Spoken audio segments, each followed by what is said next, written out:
அன்பார்ந்த ஞானவழி YouTube channel நேயர்கள் அனைவருக்கும் வணக்கம். இந்த பதிவில் விருச்சிக ராசி கேட்டை நட்சத்திர அன்பர்களுக்கு நல்ல தலைப்பில் பயனுள்ள தகவலை காணலாம். உங்கள் வாழ்க்கையில் எந்த வயதில் முன்னேற்றம் வரும்? சந்திர பகவானுடைய கர்ம சாபம் என்ன செய்யும்? இதோ உங்கள் வாழ்க்கை ரகசியம். நம்முடைய ஞானவழி யூடியூப் சேனலை பார்த்து கொண்டிருக்கக்கூடிய அன்பர்கள், இதுவரை சப்ஸ்கிரைப் செய்யாத அன்பர்கள் மறக்காமல் சப்ஸ்கிரைப் செய்து கூட இருக்கின்ற ஆல் பட்டன் அழுத்திங்க. நன்றி. புத பகவானுடைய 3வது நட்சத்திரம் கேட்டை நட்சத்திரம். காலபுருஷனுக்கு 8வது வீட்டில் 3வது நட்சத்திரமாக முழு 4 பாதங்களும் அமர்ந்திருக்கிறது. காலபுருஷனுக்கு 8ஆம் வீடு. இந்த பூமியில் மனிதனாக பிறந்தவர்கள் அனைவருக்கும் மரணம் நிச்சயமாக உண்டு. அவரவர் பாவ புண்ணிய கர்மாவால் அந்த மரணம் ஏற்படும். 8ஆம் இடம் என்பது ஆயுள் ஸ்தானம். நீண்ட ஆயுள் பெற்ற ஜாதகனால் மட்டுமே எல்லாவித யோகங்களும் அனுபவிக்க முடியும். ஆயுள் குறைபாடு இருந்துச்சுன்னா எந்த யோகமும் யாராலையும் அனுபவிக்க முடியாது. முன்னோர்கள் கெட்ட ஸ்தானம், துருஸ்தானம், தடை, தடங்கள், வம்பு வழக்கு, கோர்ட்டு கேஸு 8ஆம் இடம் கொடுக்கும் என்று சொல்லப்பட்டுள்ளது. புண்ணியம் செய்தால் புதையல் யோகம், இல்லைன்னா தரித்திர யோகம். ஆண்டியாவதும் அரசனாவதும் அவரவர் செய்த புண்ணிய பலத்தாலே அமைகிறது. காலபுருஷனுக்கு 8வது வீட்டில் 3வது நட்சத்திரமாக கேட்டை நட்சத்திரம் அமர்ந்திருக்கிறது. 8வது வீட்டிலே 3வது நட்சத்திரமாக புதனுடைய நட்சத்திரம் செவ்வாய் பகவானுடைய வீட்டில் அமர்ந்திருக்கும் போது ராசச கணம் கொண்ட நட்சத்திரம். ஆண் மான் விலங்கினம். பெரும்பாலும் இந்த நட்சத்திரத்தில் ஆண் பிறந்தாலும் பெண் பிறந்தாலும் குடும்பத்திற்கு, பெற்றோர்களுக்கு மூத்த பிள்ளையாகவே இருக்கிறார்கள். விருச்சிக ராசி என்பது விசாக நட்சத்திரமாக இருந்தாலும் சரி, அனுச நட்சத்திரமாக இருந்தாலும் சரி, கேட்டை நட்சத்திரமாக இருந்தாலும் சரி, குடும்பத்திற்கு முதல் பிள்ளையாகவே விருச்சிக ராசியில் பிறக்கக்கூடியவர்கள் இருப்பார்கள். புதன் புத்திக்கும், வித்தைக்கும், நரம்புக்கும், பேச்சுக்கும் அதிபதியானவர். சுய புத்திக்காரகன். உங்களுடைய சுய ஜாதகத்தில் புதன் கெட்டு விட்டார் என்றால், பாவிகளுடன் சேர்ந்து புதன் கெட்டு விட்டார் என்றால் புதனுடைய தன்மை அப்படியே மாறும். புதன் ஜாதகத்தில் நல்ல நிலையில் இருந்தால் நல்ல அறிவாற்றல், புத்தி கூர்மை அந்த ஜாதகனுக்கு உண்டு. செவ்வாய்க்கு புதன் கடும் பகை. புதன் கெட்டால் குரூர குணம் வந்துவிடும். மதில் மேல் உள்ள பூனை போல் எடுப்பார் கைப்பிள்ளையாக அந்த ஜாதகனுடைய புத்தி செல்லும். நீர் ராசியில் ஒரு கிரகம் அமர்ந்து திசை நடந்தால், அதாவது கடகம், விருச்சிகம், மீனம், இந்த நீர் ராசியில் கடகராசியில் ஒரு கிரகம் அமர்ந்து திசை நடந்தால் அந்த குடும்பத்தில் திருமணம் செய்து வாழா வெட்டியாக இருப்பவர்களை காணலாம். அதே விருச்சிக ராசியில் ஒரு கிரகம் அமர்ந்து திசை நடந்தால் அந்த குடும்பத்தில் துர்மரணம் நிகழ்வதை காணலாம். மீன ராசியில் ஒரு கிரகம் அமர்ந்து திசை நடந்தால் வீட்டை விட்டு சந்நியாசம், தூரதேசம் சென்றவர்களை காணலாம். இதுதான் நீர் ராசியின் உண்மை தத்துவம். கேட்டையில் பிறந்தவர்கள் கோட்டை கட்டலாம் என்று ஜோதிட விதிகள் சொல்கிறது. கோட்டை கட்டுவதற்கான தகுதியும் திறமையும் கேட்டை நட்சத்திரத்தில் பிறந்தவர்களுக்கு உண்டு. உயர்கல்வி 3 டிகிரி 4 டிகிரி உயர்கல்வி கற்கும் அமைப்பு கேட்டை நட்சத்திரக்காரர்களுக்கு உண்டு. நல்லா வாட்ட சாட்டமாக 6 அடி உயரம், ஆணாக இருந்தாலும் பெண்ணாக இருந்தாலும் உயரமாக வளரக்கூடிய அமைப்பு இவர்களுக்கு உண்டு.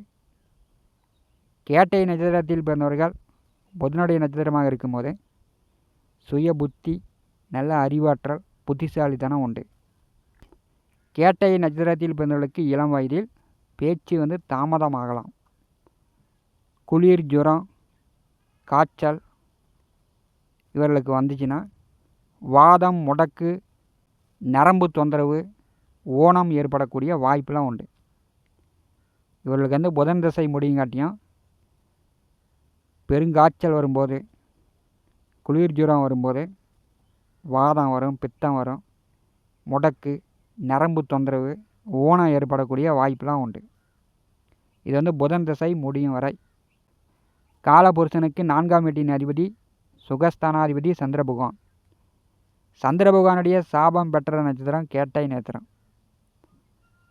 காலபுருஷனுக்கு 8வது வீட்டில் சுகஸ்தானாதிபதி சந்திரன் வந்து நேசம் அடைகிறார். அவர் வந்து கேட்டையில் வரும்போது பிறப்பு இருக்கக்கூடியவர்கள் கேட்டை நட்சத்திர அன்பர்கள். சந்திரனுக்கு வீடு கொடுத்த செவ்வாய் காலபுருஷனுக்கு 4வது வீட்டில் சந்திரனுடைய வீட்டில் நேசம் அடைகிறார். பெரும்பாலும் கேட்டை நட்சத்திரத்தில் பிறந்தவர்கள் உங்கள் வாழ்க்கையில் கேடு நிகழ்கிறது, சுகக்கேடு வருகிறது, வாழ்க்கையில் நிம்மதியே இல்லை, ஒரே கஷ்டமாக இருக்குது அப்படின்னு சொல்கிறீர்கள் என்றால் இந்த சந்திரனுடைய கர்ம சாபம் உங்களுக்கு வந்து எப்போ வேலை செய்யும் அப்படின்னா, உங்களுக்கு 5வதாக வரக்கூடியது சந்திர மகாதிசை. கேட்டை நட்சத்திரத்தில் ஜனன மகாதிசையாக புதன் மகாதிசையில் பிறப்பெடுப்பீர்கள். 2வது கேது, 3வது சுக்கிர மகாதிசை, 4வது சூரிய மகாதிசை, 5வதாக சந்திர மகாதிசை வரும். பெரும்பாலும் ஏறத்தாழ பார்த்திங்கன்னா ஒரு 50 வயதிற்குள் இந்த சந்திர மகாதிசை கேட்டை நட்சத்திரக்காரர்களுக்கு முடியும். கேட்டை நட்சத்திரம் 1ஆம் மாதத்தில் பிறந்தவர்களுக்கு இன்னொரு 5 வருஷம் ஏறத்தாழ இருக்கலாம். கேட்டையில் பிறந்தால் கோட்டை கட்டலாம் அப்படின்னு பழமொழி உண்டு. கேட்டை நட்சத்திரத்தில் பிறந்தவர்களுக்கு இந்த சாத்தியம் உண்டு. எப்படியும் கோட்டை கட்டுவீங்க. உண்மை ஒழுக்கம் வாக்கு தவறாத போது கோட்டை கட்டுற அமைப்பு உங்களுக்கு வரும். கேட்டையில் பிறந்தவர்களுக்கு எப்போ தான் வந்து முன்னேற்றம் வரும் அப்படின்னா, இந்த சந்திர மகாதிசை 10 ஆண்டு காலம் நடக்கும்போது உங்கள் வாழ்க்கையில் முன்னேற்றம் தடைபடக்கூடிய ஒரு காலகட்டம். சந்திரன் சாபம் பெற்றதால் சந்திர மகாதிசை உங்களுக்கு வந்து கடுமையான பாதிப்புகளை கொடுக்கும். நீங்கள் வந்து வாலிப வயதில் பெண்களை ஏமாற்றாமல், பெண்களிடம் அவப்பெயர் சாபம் வாங்காமல் இருந்தால் சந்திர மகாதிசையில் பெரும்பாலும் சந்திரனுடைய சாபம் கேட்டை நட்சத்திரக்காரர்களை பெரிய அளவு பாதிக்காது. பெண்களிடம் சாபம் வாங்கி பெண்களை ஏமாற்றி பெண்களிடம் வந்து அவப்பெயர்லாம் பெற்றிருந்தீர்கள் என்றால் இந்த சந்திர மகாதிசை 10 ஆண்டு காலம் உங்களை போட்டு வாட்டுன்னு வாட்டிடும். பெரும்பாலும் சுகக்கேடு தான். வாழ்க்கையில் நிம்மதி இல்லாமல் புலம்புன்னு புலம்ப விட்டுரும். சந்திரன் தாய்க்காரகன். பெரும்பாலும் குடும்ப பெண்களுக்கு கேட்டை நட்சத்திரத்தில் பிறந்தவர்களுக்கு சந்திர மகாதிசை வரும்போது சந்திரனுடைய சாபம் வெளிப்படுகிறது. குடும்ப பெண்கள் அப்படின்னா உங்கள் தாயார், தாயாருடைய தாயார் இருந்தாலும் அந்த பாட்டி, உங்கள் மனைவி, உங்களுக்கு பிறக்கின்ற பிள்ளை, பெண்களுக்கு தான் அதிக தொந்தரவுகளை தருகிறது. கேட்டை நட்சத்திரத்தில் பிறந்தவர்களுக்கு சந்திரனுடைய சாபம் இருப்பதால் இவர்களுக்கு வந்து தாய்மை பேரே தாமதப்படும். பெரும்பாலும் பெண்களுக்கு வந்து திருமணம் தடைபடும். ஒரு 30 வயதுக்கு மேலே தான் கல்யாணமே நடக்கும். தாய்மை பேறு அடைவதை இவர்களுக்கு வந்து கொஞ்சம் காலம் கடந்து தான் நடக்கும். இளம் வயதிலேயே கொஞ்சம் முன்னாடியே கல்யாணம் பண்ணவர்கள் இந்த சந்திர மகாதிசை நடக்கும்போது உங்களுக்கு வந்து சந்திரனுடைய சாபம் மிக கடுமையாக இருக்கும். சந்திர மகாதிசை நடக்கும்போது தான் பெண்கள் வந்து இறக்கும் நிலை ஏற்படும். இந்த சந்திர மகாதிசையில் தான் மனைவியை இழந்தவர்களை நிறையா காண முடிகிறது.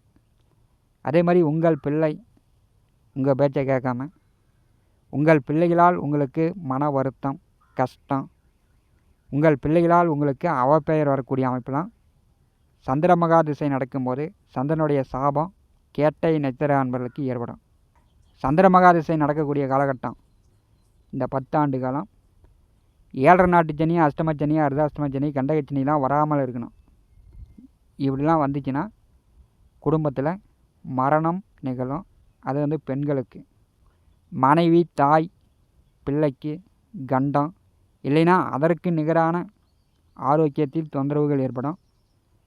முழுமையாக இந்த 10 ஆண்டு காலம் சந்திர மகாதிசையில் சுகக்கேடு தான் ஏற்படுகிறது.